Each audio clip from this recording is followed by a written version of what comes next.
Hi, my name is Craig Nelson. I am one of the pastors of First United Methodist Church of Boca Raton, Florida.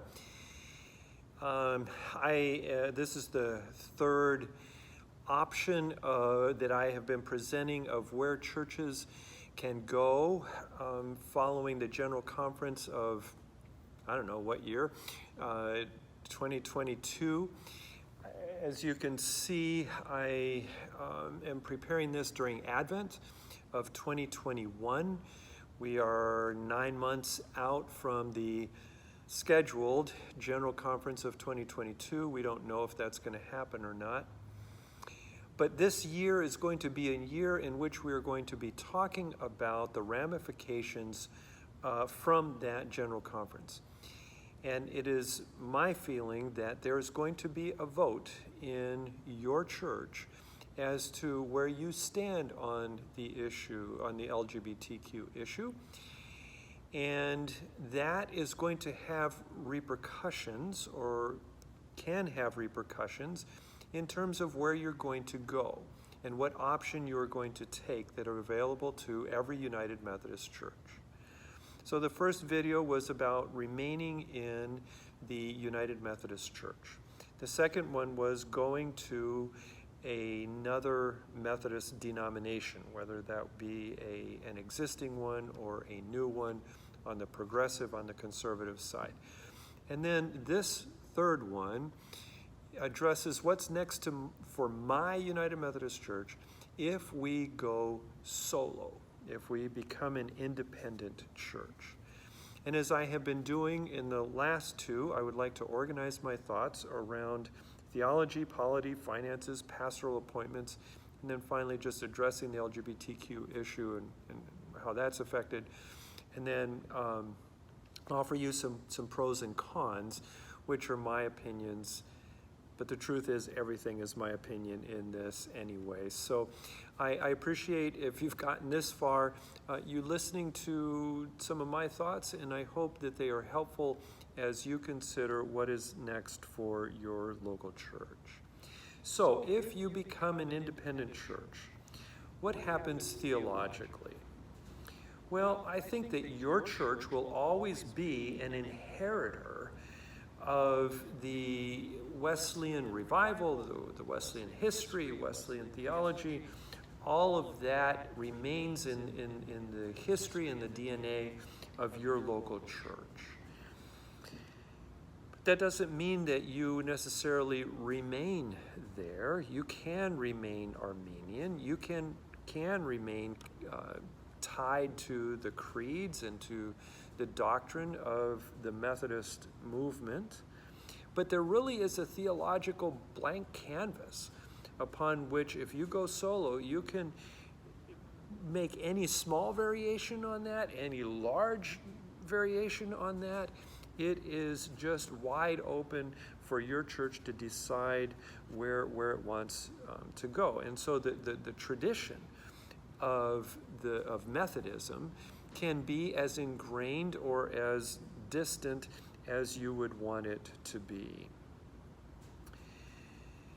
Let me talk about the organization of the church, the polity. It seems to me that most likely the structure of your church will remain the way it has been for the last 10 years. If you haven't made any changes to the way the church runs, unless you've got an issue, it will probably look just the way it does today, with the same officers carrying on the same functions and whatever. There won't be denominational, I'm going to say overhead first, because it can feel heavy, but there isn't oversight either. The truth is that for me, having charge conference at the end of the year is this pressure from the outside to make sure that we have a new slate of officers every year so that we are rotating people in and out. That's very healthy. When you don't have anybody clamoring for that, demanding that from you, will you continue to do that?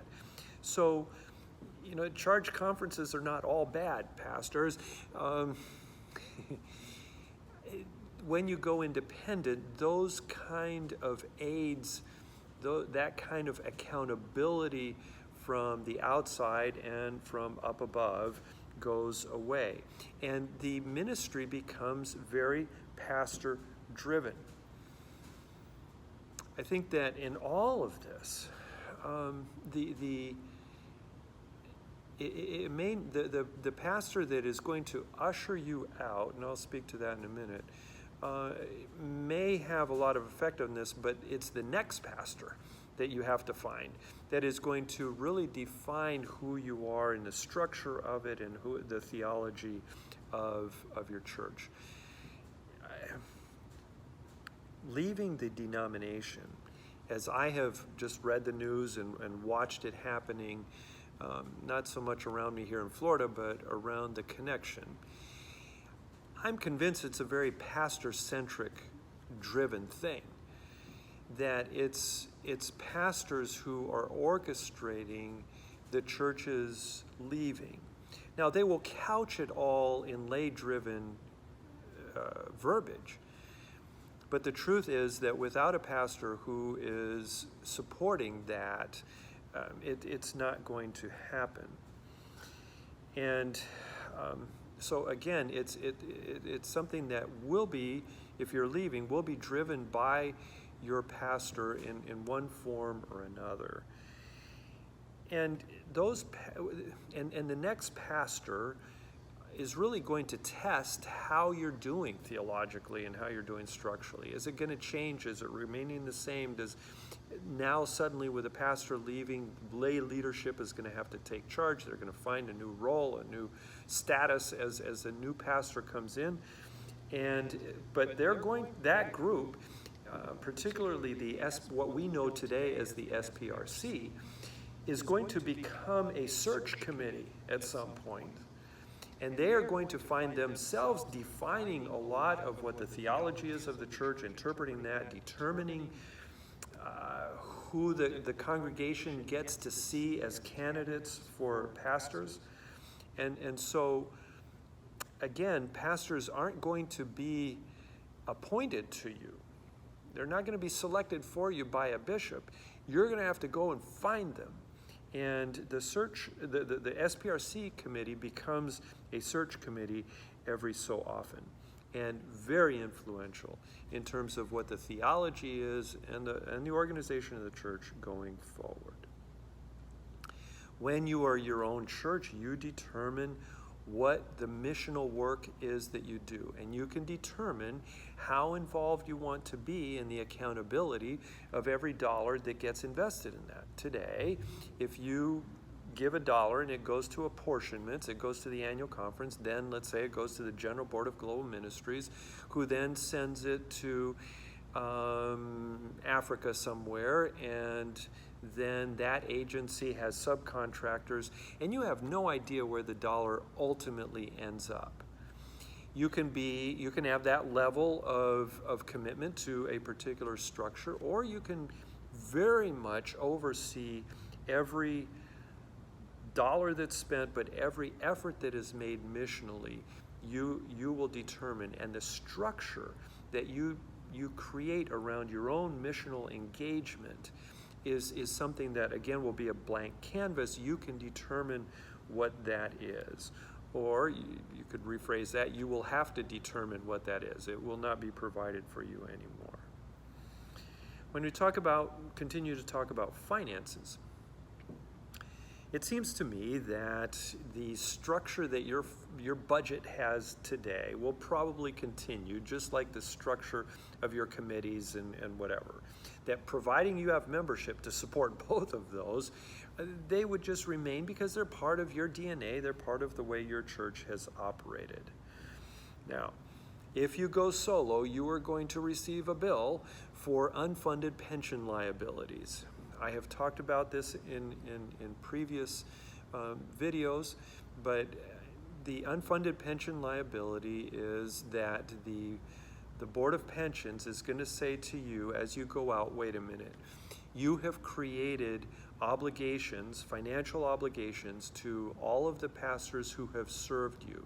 And those that are currently alive, we have commitments to them that you need to fund because they were your pastors.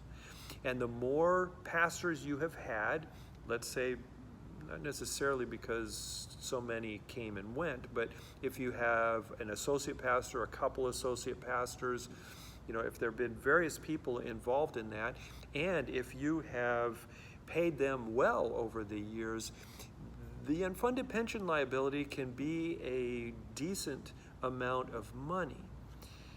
Now, it just occurred to me that, if you have to pay for pastors who have served you and have retired and you're paying for them, or have yet to retire but you're going to owe them money, just bump them off.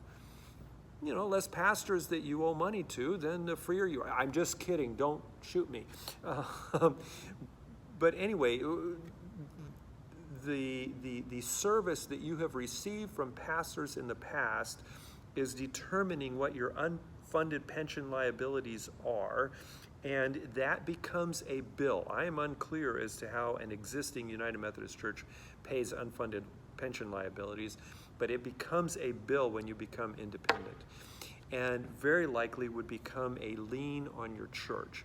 The United Methodist Church will not release the trust clause without you taking on that commitment in a very official way. If you go solo, you are going to have to also pay kind of like a tax going out. You're going to have to pay apportionments equal to an additional year of apportionments. So, look at what your current bill is and say, okay, that's going to be tacked on to whatever the unfunded pension liabilities are. If you're watching this for the first time, in my church, I explored this, and the unfunded pension liability was equal to half of our budget, or 5 times our apportionments. They tell me that, because of the complexity of this formula of how many pastors you've had, who they are, their ages, and all that, and how many you haven't bumped off, that there may be no rhyme or reason in terms of figuring out what that amount is. But I'm just offering you what our church is, gives you some guideline to think about and what that might be. You obviously will have to pay any other things that you would owe to the annual conference. You can read about this in paragraph 2553 in the errata section of our discipline, because it was amended at the General Conference in 2019. Most people anticipate, talking about money still, the release of the trust clause, so that if you leave the denomination will not require that you surrender the building back to the denomination. That, to a lot of people, is very desirable. To me, that is very dangerous, because you have to determine what's going to happen to your building if you cease to be a church. It can't just go to the last trustee standing. It can't be for the pastor who drove everybody away and became the last trustee and took it. Those are things that you have to determine. But financially, yes, you will be relieved of the trust clause if you go around the issue of LGBTQ. As a church, you have to think about succession.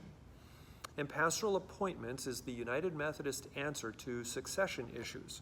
They're just not in the United Methodist Church. When one pastor goes, there's another one that's appointed.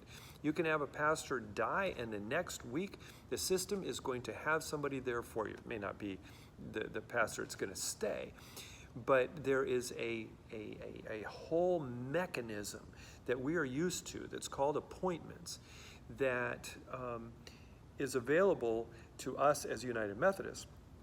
But if you go solo, then you have succession issues.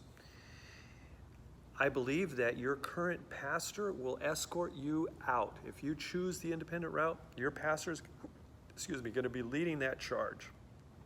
But when that pastor leaves, then what? What's the plan after that? Well, the plan is that you're going to have a search committee who will have to go searching for a pastor somewhere on an Indeed.com and find a pastor.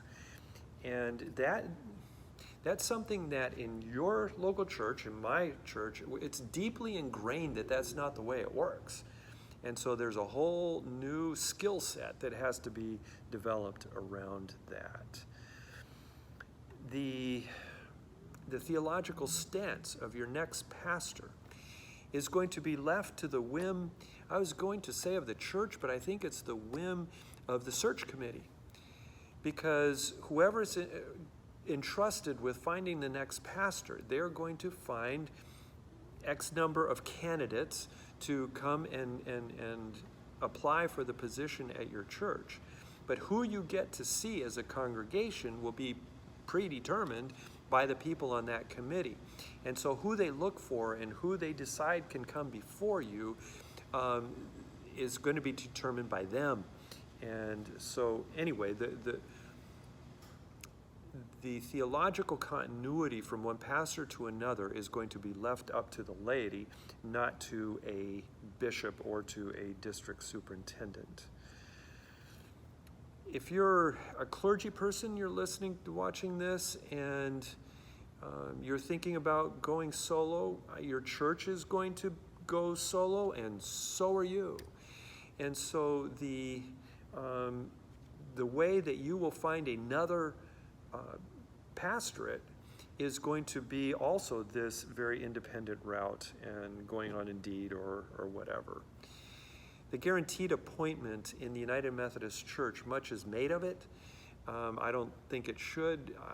A guaranteed appointment in my mind, having been on a cabinet, means that we're going to guarantee you have some level of an appointment. But going forward, that's going to be more and more of an issue. But there is some security in being part of a much larger organization that you can move around in. And that just goes away again when you become independent. I know that I'm making this sound like a con, and I will list it in the cons, but there's also excitement around that as well. There's creativity, there's independence in that.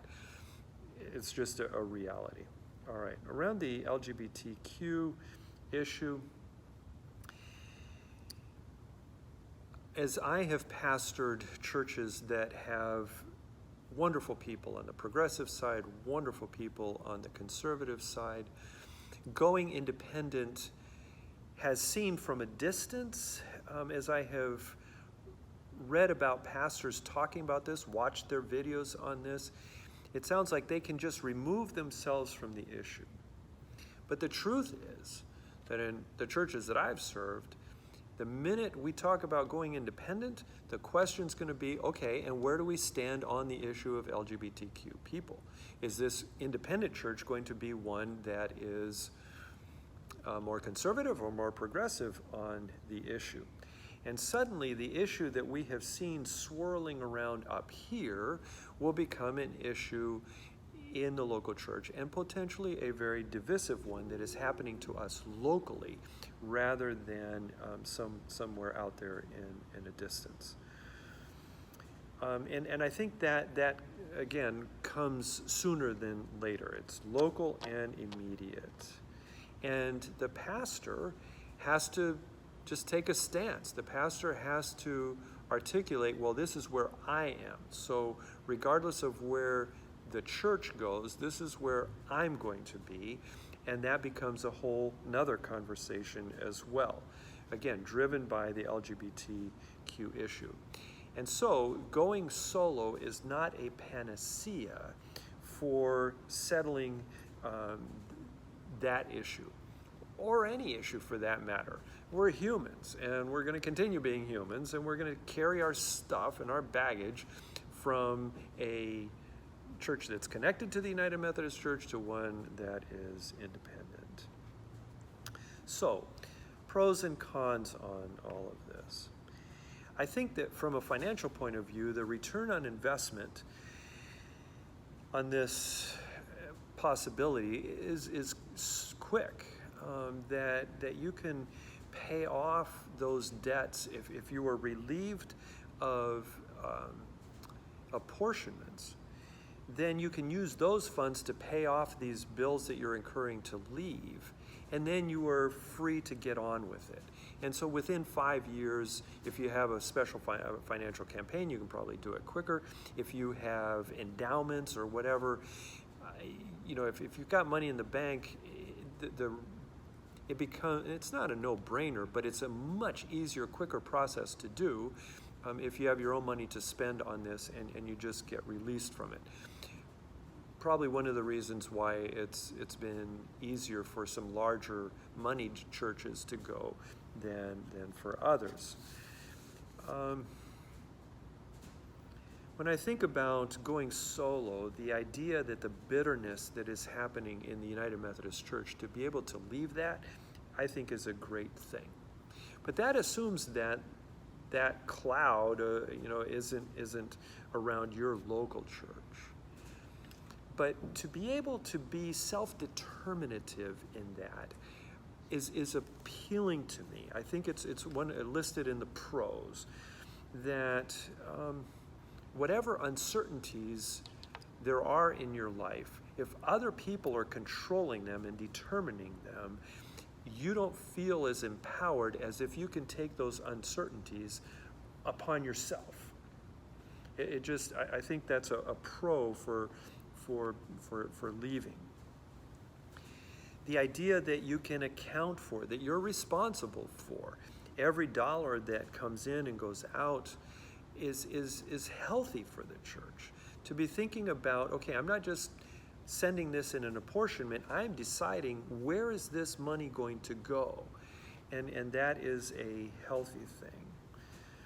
If you leave and you become independent, your pastor cannot be moved at the whim of a bishop. It can be moved by the whim of the people, but that layer of concern that might be around a clergy person or around a church that doesn't want to lose their clergy person, that goes away. And this is not just around LGBTQ. Churches are surprised by the departure of their pastors all the time, and going solo is not a complete solution to that, but you are much more self-determinative in that, and either that from the pastor point of view or from the congregation.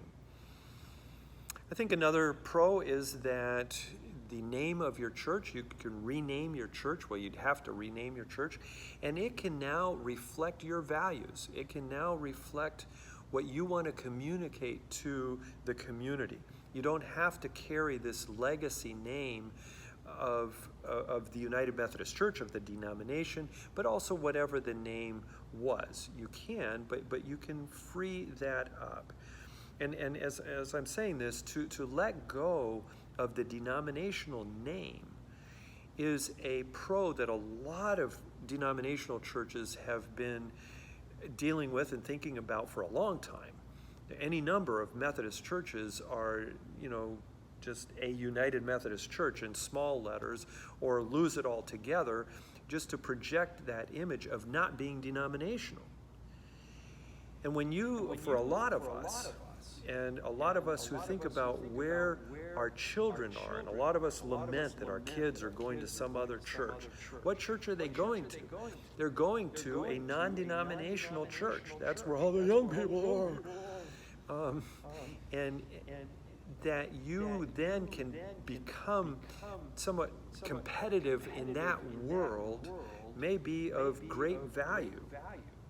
And I think, particularly as you think about young people, it inevitably is, because young people just aren't concerned about a denomination. They are not attracted to a church because it says United Methodist Church. It doesn't mean anything to them, or it actually has negative connotations. And so if they're going to explore a church, the less that it looks like a church, the more they're interested in it. Just, again, something to think about on the pro side. Conversely, there's some disadvantages.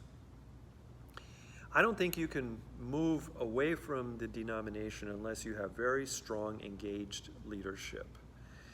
The leadership has to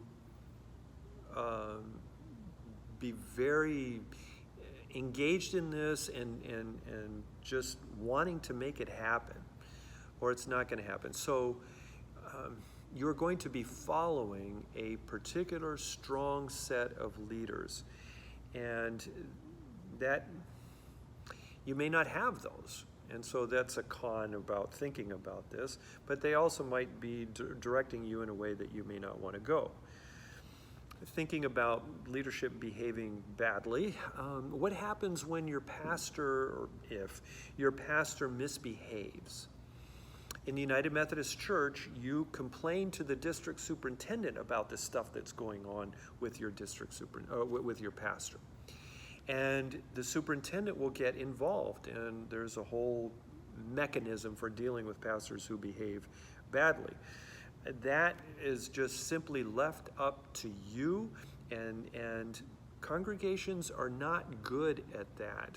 Just sociologically, groups tend to divide over whether the pastors should be forgiven or should be held accountable, should be fired, should be allowed to continue, all of that. It can become very messy left at the congregational level, and if you go independent, that's where you're going to be.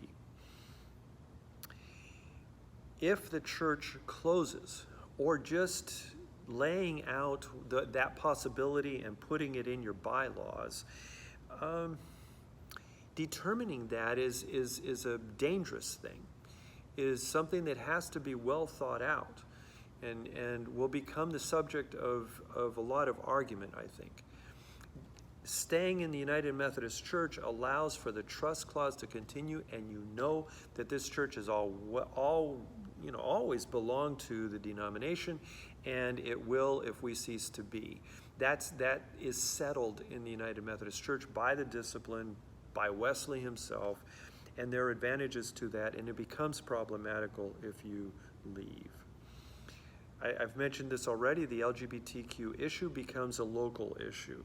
It becomes something that your congregation has to settle, and that can become a fight, and that can become a very dangerous thing where a lot of people get hurt, and it is not to be entered into unadvisedly, and is a reason to give pause in all of this.